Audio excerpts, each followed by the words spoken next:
वेद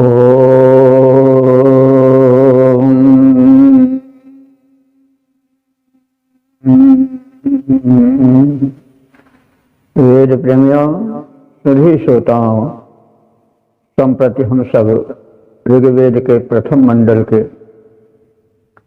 164वें सूक्त के 33वें मंत्र की व्याख्या में प्रवेश करने जा रहे हैं। यह मंत्र त्रिष्टुप नामक छंद में निबद्ध है। मंत्र दृष्टा ऋषि है दीर्घतमा औचत्य और देवता है विश्व देवा। इस मंत्र का शीर्षक है पिता तुल्य सूर्य और माता तुल्य पृथ्वी के संयोग से जीवनोत्पत्ति। अब संबंधित मंत्र का सर्वप्रथम पाठ हो जाए। ओम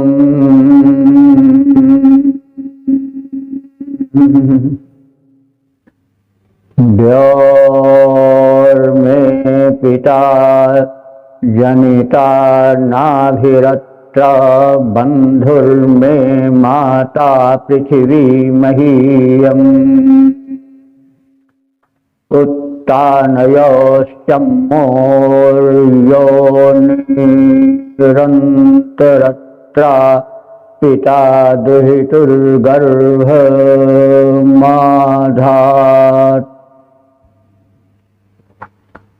शब्दार्थ भावार्थ से परिचय पाएं।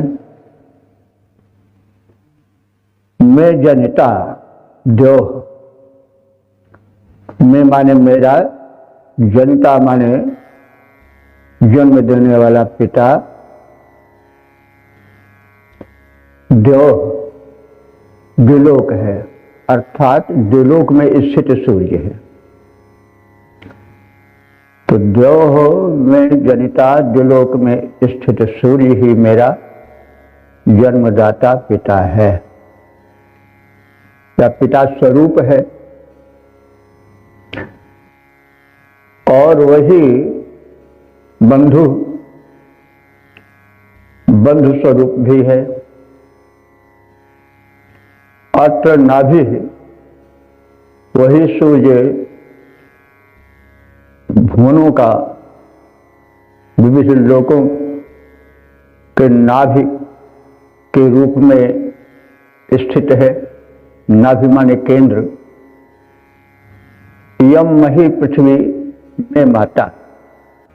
यम माने यह, मही माने व्यापक विस्तृत, पृथ्वी में माता मेरी माता है। तो मही पृथ्वी, वैसे हम लोग साधारण रूप से तो मही कहने पर पृथ्वी का अर्थ निकालते हैं। मही या मही एक ही, दोनों मतलब एक अर्थ देते हैं और दोनों रूप चलते हैं। मही भी चलता है और मही भी चलता है, जैसे महिपाल और महीपाल दोनों शब्द चलते हैं। तो यह मही, लेकिन यहाँ मही जो है वो विस्तार के अर्थ में आया, विशेषण बनकर आया है। तो धरती भी मही इसलिए कही जाती है, बहुत विस्तृत है, चलते जाइए, कुछ और छोट पता नहीं चलता है। तो और यहाँ पर पृथ्वी भी इसी अर्थ में है, लेकिन यहाँ विशेषण और विशेष रूप में प्रयुक्त हैं। मही माने विस्तृत और पृथ्वी माने पृथ्वी लोक। तो यह विस्तृत पृथ्वी लोक, पृथ्वी में माता मेरी माता स्वरूपा है। उत्तानयोः चमोः, ये दोनों यानी सूर्य राज्यलोक और पृथ्वी दोनों एक दूसरे के तरफ अपना मुख किए हैं। पृथ्वी सूर्य की ओर मुख किए है और सूर्य पृथ्वी की ओर मुख किए हुए है। और इस पृथ्वी माता के योनि में पिता स्वरूप सूर्य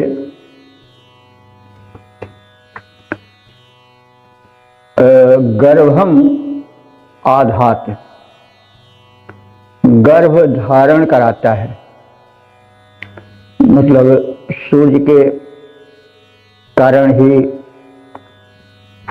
वृष्टि होती है, सूर्य के कारण ही जीवन उत्पन्न होता है। तो इस प्रकार से एक रूपक है कि जैसे माता पिता के संयोग से संतानोत्पत्ति होती है, वैसे सूर्य और पृथ्वी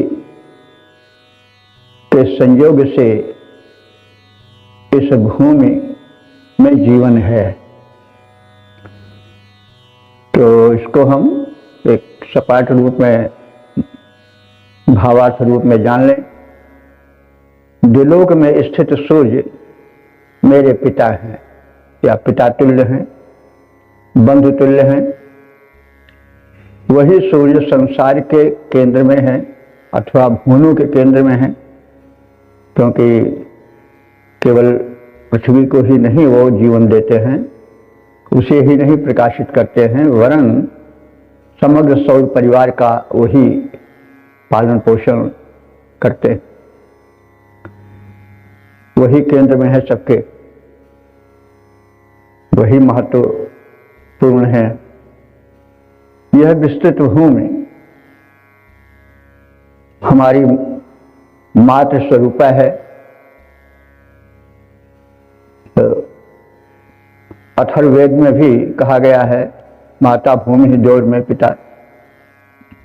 माता, ये पृथ्वी जो है मेरी माता है, और देव माने सूर्य, द्विलोक में स्थित सूर्य मेरा पिता है। तो इस तरह से कहा जा रहा है कि द्विलोक में स्थित सूर्य मेरे पिता हैं, वही संसार के केंद्र में है, भुवनों के केंद्र में है। यह विस्तृत भूमि हमारी माता है। पृथ्वी लोक और द्विलोक, ये दो पात्र हैं, ये दो परस्पर एक दूसरे के पूरक माता पिता के रूप में है, जो एक दूसरे की तरफ मुख किए हैं। इन दोनों के मध्य में स्थित सूर्य अपने से दूर स्थित पृथ्वी में वृष्टि जल रूप वीर्य द्वारा इस पृथ्वी माता में गर्भ स्थापित करता है। अर्थात पृथ्वी में अन्नादि और अन्य प्राणियों की उत्पत्ति का कारण सूर्य है। सूर्य के संयोग से पृथ्वी में जीवन विकसित होता है, जैसे पिता और माता के संयोग से जो है वो संतानोत्पत्ति होती है, वैसे ही सूर्य और पृथ्वी के संयोग से जो है वो यहाँ जीवन विस्तार होता है। जल, रेत शब्द रेत है, तो रेत माने वीर्य भी होता है और रेत माने जल भी होता है, तो रूपक है। और इसके छंदोबद्ध रूप को देख लें। दिव्य लोक में स्थित रवि ही पिता, बंधु मेरे पालक हैं। वही केंद्र में सबके स्थित, वही लोक के संचालक हैं। माता विस्तृत भूमि हमारी, माता विस्तृत भूमि हमारी, पिता सूर्य बन कर हैं आते। वर्षा जल के वीर्य, वर्षा जल से गर्भ स्थापित, भू में अन्नादिक उपजाते। वर्षा जल से गर्भ स्थापित, भू से अन्नादिक उपजाते। तो इस तरह से दिव्य लोक में स्थित रवि ही पिता, बंधु मेरे पालक हैं। वही केंद्र में सबके स्थित, वही लोक के संचालक हैं। माता विस्तृत भूमि हमारी, पिता सूर्य बनकर हैं आते। वर्षा जल से गर्भ स्थापित, भू से अन्नादिक उपजाते। ओम वेद प्रेमियों, शुभे श्रोताओं, संप्रति हम सब ऋग्वेद के प्रथम मंडल के 164वें सूक्त के 34वें मंत्र की व्याख्या में प्रवेश कर रहे हैं। यह मंत्र त्रिष्टुप्रामक छंद वृंदबद्ध है। मंत्र दृष्टारिष है देव तमा औचत है और देवता हैं विषय देवा। इस मंत्र का शीर्षक है सृष्टि विषयक 4 रहस्यात्मक प्रश्न। अब संबंधित मंत्र का प्रथम पाठ हो जाए। ओम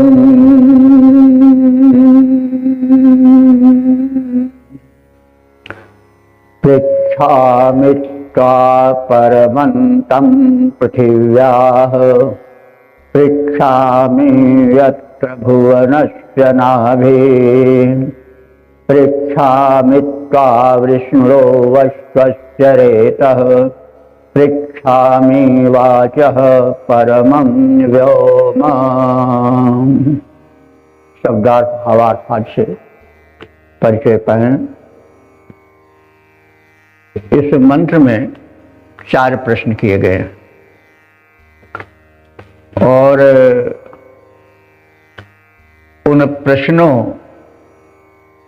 के उत्तर की अपेक्षा की गई है। कि वे 4 प्रश्न यह हैं कि इस धरती का अंतिम छोर कौन है, समस्त भुवनों का केंद्र स्थान कहाँ है, बलवान का बल क्या है और वाणी का उद्गम स्थान कहाँ है। ये 4 प्रश्न पूछे जा रहे हैं। शब्दार्थ इस प्रकार से है कि पृच्छामि त्वा, मैं जिज्ञासु, तुम ज्ञानियों से यह प्रश्न करता हूं कि पृथिव्याः माने पृथ्वी का परम अंतः अंतिम छोर क्या है। यत्र भुवनस्य नाभि पृच्छामि, इस भुवन की नाभि माने केंद्र कहाँ है यह पूछता हूं। विष्णोः अश्वस्य रेतः पृच्छामि, विष्णोः माने बलि का रेत, बलवान का वीर्य अथवा उसका बल कहाँ स्थित है यह पूछता हूं। और वाचः परमं व्योम पृच्छामि, वाणी का परम व्योम अर्थात उद्गम स्थल कहाँ है यह पूछता हूं। तो इसका अर्थ सपाट रूप में इस प्रकार से है कि हे ज्ञानियों, मैं जिज्ञासु आपसे पूछ रहा हूं इस धरती का अंतिम छोर कौन सा है, समस्त भुवनों का केंद्र स्थल कहाँ है, बलि अश्व अर्थात बलवान का, अश्व माने बलवान होता है, अश्व माने घोड़ा भी होता है। मुख्य रूप से घोड़ा ही प्रचलित है, लेकिन घोड़ा इसलिए है कि बड़ा बलवान होता है, बड़ा तेज होता है, तीव्र होता है। तो उस बलि अश्व का वीर्य क्या है और वाणी का उद्गम स्थान कहाँ है, ये 4 प्रश्न मैं जिज्ञासु पूछता हूं। इसका पद रूपांतरण इस प्रकार से है। अंतिम छोर कौन धरती का, अंतिम छोर कौन धरती का इसे बताओ, सकल भुवन का केंद्र कहाँ इसको समझाओ, बलि यश की शक्ति कहाँ इसको बतलाओ, वाणी का उद्गम स्थल जो उसे सुझाओ। ओम वेद प्रेमियों, सुधी श्रोताओं, संप्रति हम सब ऋग्वेद के प्रथम मंडल के 164वें सूक्त के 35वें मंत्र की व्याख्या में प्रवेश करने जा रहे हैं। यह मंत्र त्रिष्टुप नामक छंद में निबद्ध है। मंत्र दृष्टा ऋषि हैं दीर्घतमा औचथ, देवता हैं विश्व देवा। संबंधित मंत्र का विषय अथवा शीर्षक है पिछले मंत्र में पूछे गए चारों प्रश्नों का उत्तर, यानी पृथ्वी का अंतिम छोर, भुवनों का केंद्र, शक्ति का स्रोत, वाणी का उद्गम स्थल। इसके उत्तर को इस मंत्र में देखा जा सकता है। अब संबंधित मंत्र का प्रथम पाठ हो गया है।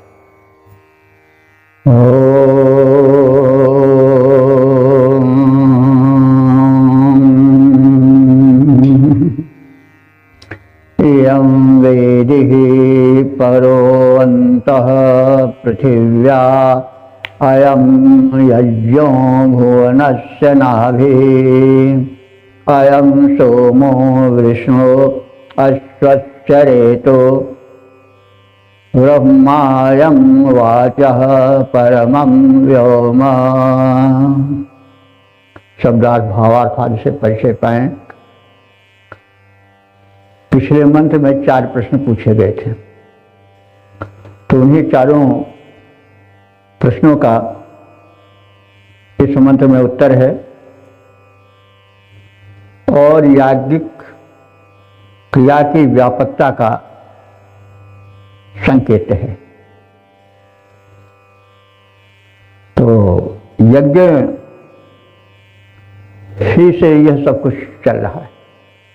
अब यज्ञ का मतलब आप केवल आहुति डालने वाली प्रक्रिया ही मत समझें, वो भी यज्ञ ही है, उपयोगी है, लेकिन वास्तव में पूरा ब्रह्मांड यज्ञ पर चल रहा है। यज्ञ का अर्थ हुआ कि लोक के संचालन में जो कर्म हो रहा है वो सब यज्ञ है। पृथ्वी यज्ञ कर रही है, यानी तमाम फल फूल उत्पन्न कर रहे हैं, प्राणियों को धारण किए हैं। सूर्य यज्ञ कर रहा है, वह दिन रात बनाता है, कालचक्र चलाता है, विश्व का ऋतु का सबका कारण बना है, जीवन उसी से है, तो वह यज्ञ ही कर रहा है। सूर्य भी अपना यज्ञ करना, निस्वार्थ कर्म करना छोड़ दे तो क्या होगा? धरती नहीं रह पावेगी, जम जाएगी बर्फ से। और सूर्य की किरणें जब नहीं पहुंचती हैं ध्रुव प्रदेश में, तो वहाँ बर्फ ही बर्फ जम रहती है, कहीं जीवन नहीं रहता है। तो कहने का मतलब सूर्य अगर बिल्कुल न रह जाए, वह या वो अपना यज्ञ कर्म करना छोड़ दे जो लोक हित में कर रहा है। सूर्य कोई अपने हित के लिए नहीं कर रहा है, तो तप रहा है, निरंतर तप रहा है, एक रूप से तप रहा है, लेकिन अपने लिए नहीं, वह लोक के लिए ऐसा ताप सहन कर रहा है, तप रहा है। तो वह यही सब यज्ञ है। यह यज्ञ ही सब कुछ है। यज्ञ अगर बंद हो जाए, हवा चल रही है तो यज्ञ कर रहे हैं, दूसरे के लिए, प्राणियों के लिए चल रही है। अभी पवन देवता अगर चुप्पी साध लें, चलना बंद कर दें तो क्या होगा? जीवन 2-4 मिनट के भीतर ही समाप्त हो जाएगा। इसी तरह से जल है, मेघ है, सब हैं, सब यज्ञ कर रहे हैं, यानी इन्हीं से लोग संभला हुआ है। तो इस यज्ञ का हमको व्यापक अर्थ लेना होगा। यज्ञ कर्म वो है, यज्ञ वे श्रेष्ठतमं कर्म, लोकोपकार में किए जाने वाले श्रेष्ठ कर्म जो अपनी संकुचित सीमा से बाहर होकर होते हैं, वे सब यज्ञ ही है। तो इसकी गुणवत्ता व्यापकता का संकेत है यज्ञ की। तो अब यज्ञ में क्या होती है? वेदी होती है, वेदिका होती है और आहुति आदि पड़ती है। तो यम वेदी वेदी ही पृथिव्या परः अंतः। यम वेदिक माने यह यज्ञ वेदिका, पृथिव्या माने पृथ्वी का, परः अंतः माने अंतिम छोर है। तो पहला प्रश्न यही कहा गया था, पृथ्वी का अंतिम छोर क्या है? तो उसका उत्तर है कि यम वेदिका पृथिव्या परः अंतः। यह यज्ञ वेदिका ही पृथ्वी का अंतिम छोर है। इसके कारण ही सब कुछ चल रहा है। यज्ञ की परिभाषा भी हो गई तो यज्ञ वेदी ही तो यज्ञ का आधार होती है, उसी में तो अग्नि जलती है। तो अयम यज्ञ भुवनों से नाभि, और भुवनों की नाभि क्या है, उसका केंद्र का है, यह भी दूसरा प्रश्न था पहले मंत्र में। तो बताया जा रहा है कि यह यज्ञ ही इस भुवन की नाभि है, केंद्र है। यानी जो यज्ञ होता है वही केंद्र में स्थापित होकर के संसार का, लोगों का परिपालन, संचालन आदि करता है, इसलिए वो केंद्र है। केंद्र ही तो सब कुछ करता है नहीं। अयम सोमः विष्णुः अश्वस्य रेता। अश्वस्य माने बलवान का, रेत माने वीर्य। तो बलवान का वीर्य, वीर्य बल का भी अर्थ देता है। तो बलवान का वीर्य, बल वीर्य क्या है? वह उत्तर रूप में कहा जा रहा है अयम सोमः, यह सोम है। यह सोम ही बलवान का बल है। सोम देखिए, समझ लीजिए, सोम तो हम साधारण रूप से सोम रस को जानते हैं, लेकिन इसका मूल यह है कि सोम वह शक्ति है सूक्ष्म, जो कि शक्ति का संचार करती है। सोम जितने पोषक द्रव्य हैं, उत्पाद हैं, उनमें सोम का ही सूक्ष्म समाया रहता है। सोमलता में वह विशेष रूप से विद्यमान है। कुछ जड़ी बूटियों में, औषधियों में सोम की मात्रा अधिक होती है, इस पोषक तत्व की मात्रा अधिक होती है। बात हर चीज पहले सूक्ष्म रहती है, नहीं, वही सूक्ष्म स्थूल बन जाती है, पदार्थ बन जाती है। तो ये सोम शक्ति परमात्मा के द्वारा दी गई वह सूक्ष्म शक्ति है, जो कि वातावरण में फैली रहती है, और वही तमाम उत्पादों में, फल फूल, वनस्पतियों आदि में, शाक सब्जियों आदि में समा जाती है, और बल बन करके वह प्रकट होती है। तो यही मतलब है, यह जो सोम है वह सूक्ष्म शक्ति, जो कि जीवन बन करके, बल बन करके छाई हुई है, वही बलवान में बल बन जाती है। तो यानी ये सोम शक्ति ही जो है वह बलि पुरुष का बल है।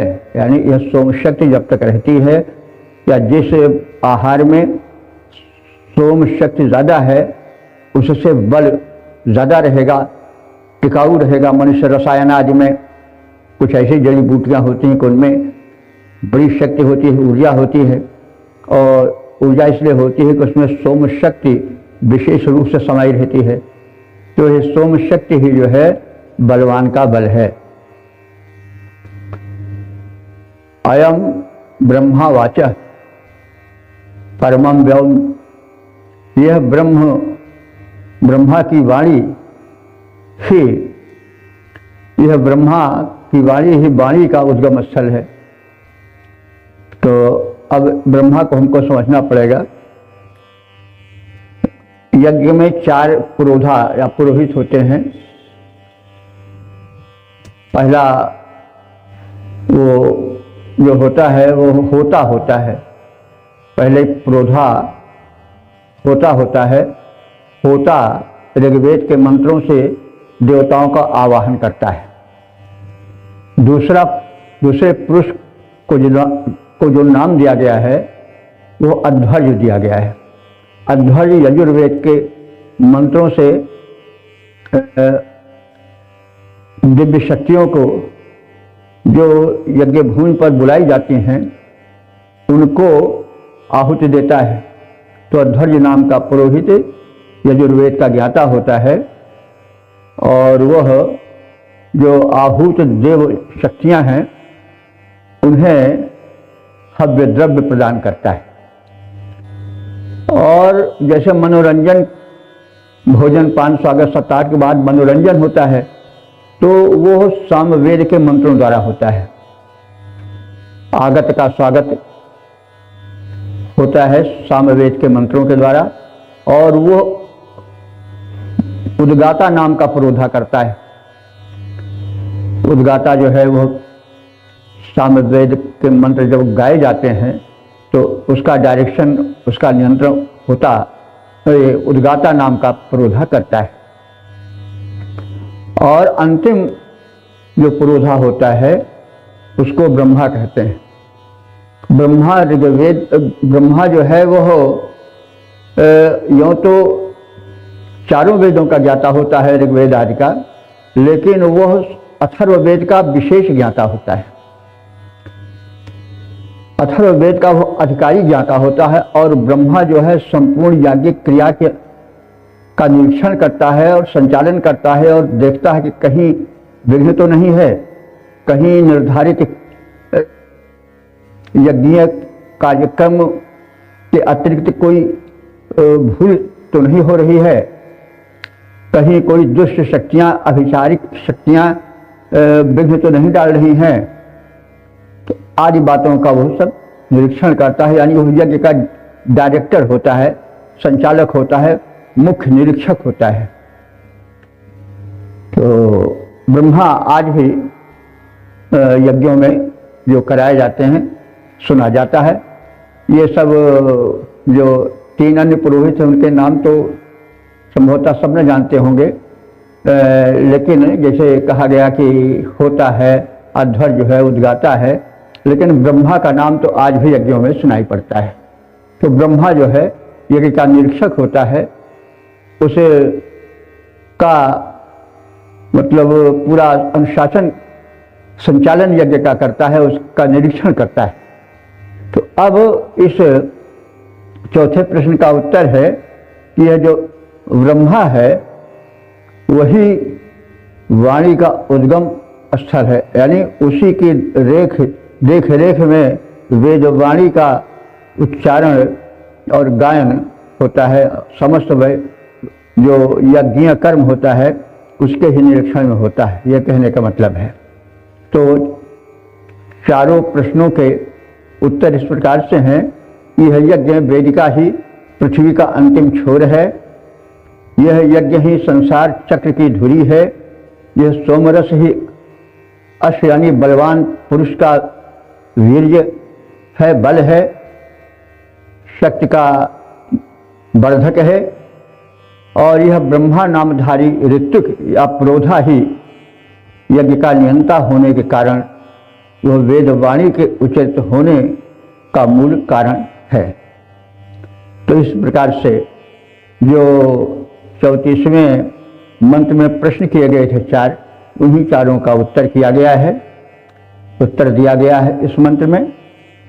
तो अब इस मंत्र के पद रूपांतरण पर दृष्टि डालें। वेदी में ही सूक्ष्म रूप से सारी भूमि समाई, वेदी में ही सूक्ष्म रूप से सारी भूमि समाई, यज्ञ क्रिया से सृष्टि चक्र चलता दे रहा दिखाई।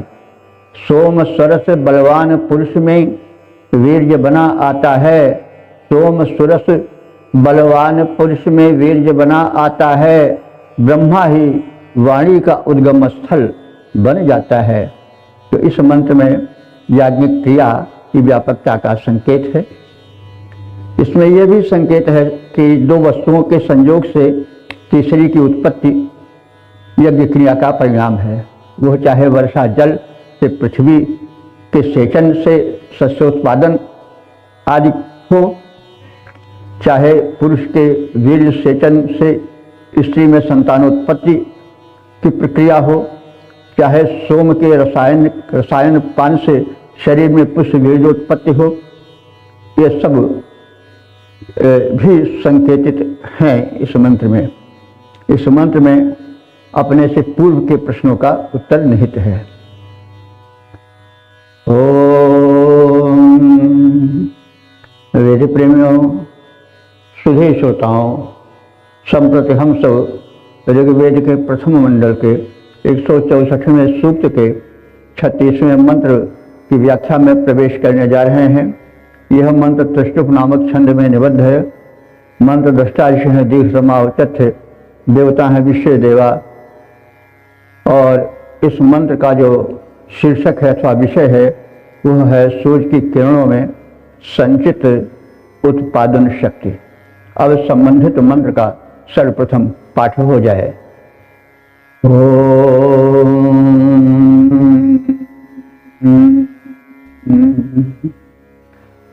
सप्तार्धगर्भा भुवनस्य रेतो विष्णोस्तिष्ठन्ति प्रदिशा विधर्मणि ते धीतिभिर्मनसा ते विपश्चितः परिभुवः परिभवन्ति विश्वतः। शब्दार्थ भावार्थ आदि से परिचय प्राप्त करें। तो इस मंत्र में सूर्य की उत्पादक पोषक शक्ति का वर्णन किया गया है। सूर्य पितावत अपनी उत्पादन शक्ति को, वीर्य को धारण करता है और वो सूर्य की किरणें धारण करती हैं।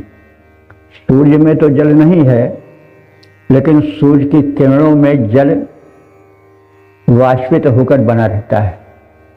ये तो विदित तथ्य है कि सूर्य की किरणें जब समुद्र में या जल राशि पर पड़ती हैं तो उस जल को वाष्पित करके अपने में धारण कर लेती हैं और फिर वही जो है वो बादल बनते हैं, वृष्टि होती है और उसी वृष्टि से जो है वो धरती पर अंकुरण होता है, जीवन प्रसार होता है।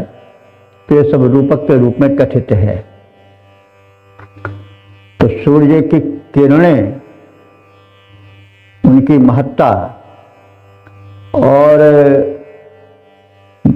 जल रूपी वीर्य को वे धारण किए रहती हैं और समय आने पर वे उसे बरसाती हैं और वो जल रेत रूप में, रेत माने वो रेत नहीं, ये तो जिसको हम बालू कहते हैं वो तो हमारी भाषा का संस्कृत का शब्द भी नहीं है। हमारे संस्कृत में रेत का अर्थ होता है जल अथवा वीर्य। तो अब हम शब्दार्थ को देखें। भुवनस्य रेतः, संसार का रेत माने सार या वीर्य जल है और उस जल रूपी वीर्य को धारण कौन करते हैं? सात रंगों वाली रश्मियां, किरणें सूर्य की। सूर्य में तो जल नहीं है लेकिन किरणों में जल रहता है। वे सूर्य की किरणें जल रूपी वीर्य को अपने भीतर धारण किए रहती हैं और अर्धगर्भा, आधे वर्ष तक उसे अपने गर्भ में यानी अपने भीतर धारण किए रहती हैं और विष्णु प्रदिशा विधर्मणि तिष्ठन्ति। विष्णु माने व्यापक। देखिए, विष्णु शब्द पर थोड़ा हम टिकेंगे। विष्णु जो है विष्णु का षष्ठी एक वचन है। तो विष्णु तो हम लोग जानते हैं कि विष्णु देवता जो कि सृष्टि के पालक हैं, पालन करता है। उनके सनातन धर्म में बड़ी महिमा है। तो लेकिन ये विष्णु किस लिए कहे जाते हैं कि व्यापक है? विष्णु का मूल अर्थ हुआ व्यापक। और यह वास्तव में सूर्य का ही विकसित रूप है। सूर्य ही विष्णु है मूल में। देखिए, ये मंत्र बिल्कुल स्पष्ट कर दे रहा है कि विष्णु प्रदिशा, ये किरणें सूर्य के आदेश से, तो विष्णु के आदेश से विष्णु माने उस व्यापक देव सूर्य के आदेश से विधर्मण तिष्ठन्ति, वो अपने धर्म में स्थित होती हैं, यानी वर्षा के कारण को बनाती हैं, यही उनका धर्म है। तो मूल में जो है वो विष्णु जिस रूप में देखा जा रहा है उस रूप में नहीं है, वास्तव में सूर्य का ही एक विस्तृत रूप विष्णु है। क्योंकि जितना सूर्य देव का प्रसार है, जितनी उनकी व्यापकता है, उतना अन्य देवों की नहीं है। पवन आदि देव जो है, पर्जन्य है, पवन है, ये सब एक सीमा तक ही संचरण करते हैं, अंतरिक्ष तक ही वायु का प्रसार है। अंतरिक्ष 200 या कुछ 2-2.5 किलोमीटर या 200 किलोमीटर, कुछ मतलब किलोमीटर के भीतर ही अंतरिक्ष में पवन देव रहते हैं। उसके बाद फिर नहीं जा सकते उधर, तो स्पेस में लोग बताते हैं कि पवन का संचार नहीं है, वो अंतरिक्ष तक ही फैला हुआ है। तो इसी प्रकार से जल की भी बात है। लेकिन सूर्य देवता का प्रसार द्युलोक, जो कि करोड़ों मील दूर है यहाँ से, जहाँ के बड़े ही चमकीले नक्षत्र हैं, वहाँ सूर्य देव रहते हैं और सारे भुवनों को, सौर मंडल को, ग्रहों को, उपग्रहों को ही जीवन देते हैं, प्रकाश देते हैं। तो इसके साथ ही साथ जितना प्रसार उनका नीचे है, उतना ही प्रसार उनका और ऊपर है, द्युलोक से भी ऊपर गया है। इसलिए वे बड़े व्यापक हैं। अन्य देव जो हैं वो तो एक संकुचित, एक सीमित क्षेत्र तक ही देखे जाते हैं, उनका संचार रहता है। किंतु सूर्य देवता जो है बड़े व्यापक हैं, इसलिए वे विष्णु हैं। वो चारों ओर सबसे, सभी दैवी शक्तियों से ज्यादा उनका विस्तार है। और सूर्य देव तो शक्ति बनकर के भी संचरित हो। अग्नि क्या है? वो सूर्य का रूप है। विद्युत क्या है? वो भी सूर्य का ही रूप है। जो कुछ प्रकाश है, जो कुछ ऊष्मा है, वो सब सूर्य ही का रूप है। अग्नि भी सूर्य का ही एक रूप है, बिजली भी सूर्य का ही रूप है। तो कहने के मतलब सूर्य ही सर्वव्यापक देवता है और यही पृथ्वी का पालन करते हैं, यानी यही वर्षा बनकर वर्षा का कारण बनते हैं। किरणों में, सूर्य की किरणों में ही तो जो है वो जल बाष्पित रहता है और वह फिर मेघमंडल बनता है, आदि आदि। पानी बरसता है तो सबके मूल में सूर्य ही तो है। अगर सूर्य न हो तो वृष्टि नहीं होगी। तो इस प्रकार से वृक्ष से धरती में अंकुरण होता है, जीवन आता है, विकास सूर्य के ही कारण होता है। सूर्य की रश्मियां जहां नहीं पहुंच पाती वहां वानस्पतिक विकास नहीं होता है, वो छांव मार जाता है। जिस वृक्ष वनस्पति पर पूरा सूर्य का प्रकाश नहीं आता है, पड़ पाता है, वहां उस वनस्पति का विकास रुक जाता है। तो इस प्रकार से पालक पोषक व्यापक सूर्य ही हैं और इसी कारण से वो विष्णु कहे जाते हैं। तो ये विष्णु शब्द जो है सूर्य के लिए ही है। सूर्य ही सारी उपासना का मूल है।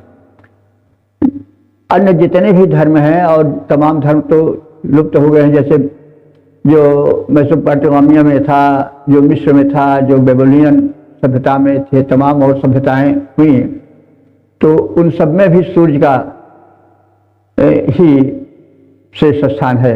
अग्नि का पारसियों में स्थान है, तो वो इसलिए है कि वो भी सूर्य ही का एक रूप है, वो अग्नि पूजक होते हैं। मिस्र में मित्र उनका सबसे बड़ा देवता था, वो सूर्य का एक नाम है, मित्र भी उसी मित्र का बिगड़ा हुआ रूप मित्र है। तो इस प्रकार से सूर्य की व्यापकता बहुत अधिक है और सभी धर्मों में कहीं न कहीं सूर्य को महत्ता दी गई है। और बाद में तो सनातन धर्म में तो सूर्य का बहुत बड़ा, विष्णु का, लेकिन वो विष्णु वास्तव में सूर्य ही है। यद्यपि आज तो विष्णु को अलग करते हैं, मतलब सूर्य को अलग करते हैं विष्णु से, दोनों अलग अलग देवता माने जाते हैं। लेकिन यदि ऋग्वेद को देखा जाए तो बात स्पष्ट हो जाती है कि सूर्य ही बाद में विष्णु रूप में विकसित हुए और अपनी मूल पहचान से अलग हो गए। विष्णु का ही अवतार तो राम कृष्ण ये सब जितों 10 अवतार या 24 अवतार विष्णु के ही तो माने जाते हैं। तो कहने अच्छा, यहाँ इस मंत्र में विष्णु शब्द बिल्कुल सूर्य के लिए आया है। विष्णु प्रदिशा विधर्मण तिष्ठन्ति, ये किरणें जो हैं तो विष्णु माने विष्णु के, विष्णु माने सूर्य के। यहाँ सूर्य के लिए विष्णु शब्द स्पष्ट रूप से आया है। विष्णु प्रदिशा, प्रतिष्ठा कहते हैं आदेश को, दिश शब्द है ना, ये आप जैसा निर्देश देंगे वही दिश से निर्देश भी बना है। तो विष्णु प्रतिष्ठा माने विष्णु सूर्य के निर्देश यानी आज्ञानुसार विधर्मण तिष्ठन्ति, ये किरणें जो है वो उस जल को धारण करती हैं और मेघ बनाने में सहयोग देती हैं। तो विष्णु प्रतिष्ठा, विष्णु के प्रदेश माने आदिष्ट को या आदेश को यही किरणें पालन करती हैं और वे वृक्ष में योगदान देती हैं। ते विपश्चितः ते परिभुवः, ते माने वे किरणें बड़ी बुद्धिमान हैं और सर्वव्यापक हैं। धीत भी मनसा विश्वतः परिभवन्ति, वे अपनी बुद्धि विचारणा शक्ति द्वारा सारे जगत में फैली हैं और उनके पालन पोषण में, प्रकाश आदि में जितना कार्य है सब में वो पूर्ण योगदान देती हैं। तो इस प्रकार से सूर्य के सप्तरंगी किरणें आधे वर्ष तक जल रूपी वीर्य को गर्भ रूप में धारण करती रहती हैं। पुनः उसी रेत को, उसी जल रूपी वीर्य को वे विष्णु के आदेश से, सूर्य के आदेश से वृष्टि बनकर उतारती हैं और धरती के गर्भ में डाल देती हैं। और इस प्रकार से व्यापक देव की आज्ञा का अनुपालन किरणें करती हैं और अपने धर्म कर्तव्य के निर्वाह में लगी रहती हैं। ये किरणें बुद्धिमान हैं क्योंकि आदेश के पालन करने में विलंब नहीं करती हैं, सर्वव्यापक हैं और सारे जगत को अपनी बुद्धि बल से आच्छादित किए हैं, यानी व्याप्त किए हैं। तो अब पद रूपांतरण पर दृष्टि डालें।